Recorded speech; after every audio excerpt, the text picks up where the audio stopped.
Dubai প্রবাসী মুশফিক ভাই, আমার মনে হয় আপনারা অনেকেই উনাকে চিনেন। তালাবাতে চাকরি করেন। যখন মানুষের মন খারাপ হয় তখন তিনি হাসির কারণ হয়ে দাঁড়ান, যার কথাগুলা এখানে এসে লাগে আর মানুষ হাসতে বাধ্য হয়। আজকে সেই মানুষটার মুখেই হাসি নেই।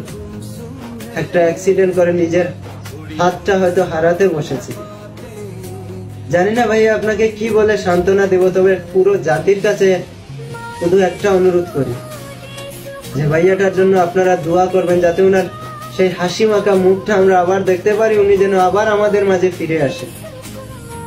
সেই সময় হয়তো আমরা কিচ্ছু করতে পারবো না, আমাদের দোয়াটাই আমাদের সম্পদ। সবাই ওনার জন্য দোয়া করবেন। আর হে, ওনার আজকের শেষ কথাটা একটু শুনে যান, কি বলে। আছে ভালো, কিন্তু হয়তো এটাই আর শেষ ভিডিও,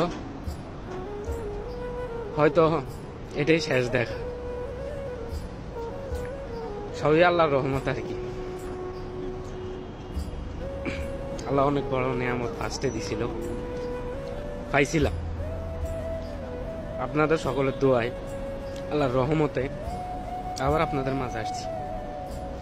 অনেক সময় অনেক রকম ভিডিও করছি, অনেক শয়তানি করছি, অনেক ভাই ব্রাদার বন্ধু সবার লগে অনেক মজা করছি। যদি আর কোনো ভিডিওতে, কোনো শয়তানিতে, কোনো কথায় কারো প্রতি কোনো মনে কষ্ট দিয়ে থাকি, মাফ করে দিয়ে।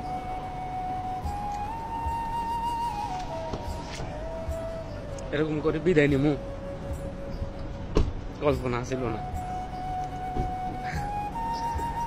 প্রবাস জীবনটা যতটা সহজ, সবাই যেরকম হাসি খুশি থাকে, ভিতর থেকে এরকম কেউ হাসি খুশি থাকে না। সবারই সুখ দুঃখ কষ্ট থাকে, এটা কেউ বুঝে না।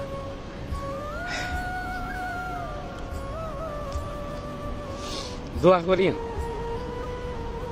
আল্লাহ যেহেতু আবার দেখায়, আবার আমাকে সবার দেখো ইনশাল্লাহ। আর যদি দেখা না হয়, এটাই কম আরে মনে রাখেন, বলি যাইয়েন না। মুশফিকরে মনে রাখেন, বলি যাইয়েন না।